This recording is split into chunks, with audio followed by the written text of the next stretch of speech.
ក្រុមហ៊ុនអត់ខ្លាចបងលុយឲ្យយើងឲ្យតែយើងចេះក្រុមហ៊ុនស្ទាក់ស្ទើរក្នុងការរើសយើងពីខ្ញុំទៅខ្ញុំចង់ដល់យោបល់ឲ្យនិស្សិតទាំងអស់ដែលកំពុងរកការងារធ្វើនឹងរកឱកាសដើម្បីទៅហាត់ការអាសាទៅនិស្សិតដែលកំពុងរៀនហើយកំពុងតែរកឱកាសការងារជាក់ស្ដែងហ្មងជានិស្សិតយើងចង់បានការងារដែលមានប្រាក់ខែខ្ពស់ក្រុមហ៊ុនអត់ខ្លាចបងលុយឲ្យយើងឲ្យតែយើងចេះ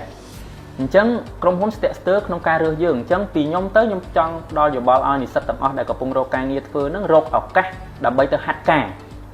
អនុវត្តការងារឲ្យបានចេះស៊ីជម្រៅរៀនសូត្រឲ្យបានជ្រៅជ្រះអាហ្នឹងខ្ញុំជឿថាប្រាក់ខែនឹងរត់តាមរកយើងហើយយើងសាកគិតមើលយើងរៀននៅសាកលវិទ្យាល័យយើងរៀនយើងបង់លុយឲ្យគេយើងប្រឹងរៀន4ឆ្នាំទៅហាត់ការយើងរៀនហើយក្រុមហ៊ុនបង់លុយឲ្យយើងទៀតហើយបានចំណេះបានជំនាញយកមកធ្វើជាបទពិសោធន៍អញ្ចឹងសំណួរសួរថាយើងស្ទាក់ស្ទើរក្នុងការហាត់ការហ្នឹងអត់ពីខ្ញុំឆ្លងកាត់បទពិសោធន៍ដែលខ្ញុំបើកក្រុមហ៊ុនជាង10ឆ្នាំមកនេះណាអ្នកដែលទៅហាត់ការនៅក្នុងក្រុមហ៊ុនខ្ញុំគឺប៉ាកែនិស្សិតដែលចេញពីសាលាប៉ាកែគ្រាន់តែសំខាន់គាត់ជ្រើសរើសក្រុមហ៊ុនធ្វើការងារជាអ្នកហាត់ការហ្នឹងត្រូវអត់អញ្ចឹងទាមទារឲ្យនិស្សិតហ្នឹងត្រូវរើសក្រុមហ៊ុនថាក្រុមហ៊ុនណាគួរតែទៅហាត់ការហើយអ្នកហាត់ការនៅក្រុមហ៊ុនខ្ញុំមួយឆ្នាំខ្ញុំរើស2ដងម្ដង20-30នាក់ហើយអ្នកទៅហាត់ការ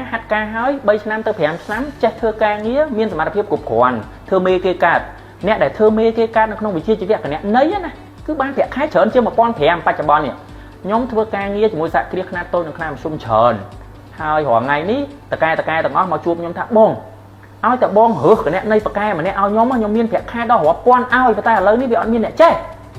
អញ្ចឹងខ្ញុំចង់សួរទៅបងប្អូននិស្សិតទាំងអស់នេះក្មួយចុះវ័យប៉ុណ្ណេះខ្ញុំអាចហៅថាក្មួយចុះតើក្មួយគិតថា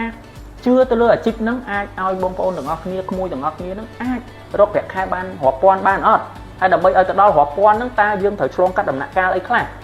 ដើម្បីធ្វើមេការយើងត្រូវចេះជំនាញដើម្បីទៅធ្វើមេការយើងត្រូវចេះគ្រប់គ្រងដើម្បីទៅធ្វើមេការយើងត្រូវចេះធ្វើការងារជាមួយមនុស្សអញ្ចឹងអាកន្លែងហាត់ការហ្នឹងបើមិនបានអីទេក៏បង្រៀនឲ្យយើងហ្នឹងចេះធ្វើការងារជាមួយមនុស្សប្រស្រ័យតាក់ទងជាមួយមនុស្សដឹងរបៀបរបបនៅក្នុងក្រុមហ៊ុនគេធ្វើការងារពីណាទៅណាអញ្ចឹងចុងក្រោយខ្ញុំផ្ដាំផ្ញើទៅនិស្សិតទាំងអស់គួរតែស្វះស្វែងរកក្រុមហ៊ុនឲ្យបានត្រឹមត្រូវដើម្បីហាត់ការពេលដែលបងប្អូនហាត់ការបានហើយមានបទពិសោធន៍ហើយបងប្អូននឹងទទួលបានប្រាក់ខែបានល្អអរគុណ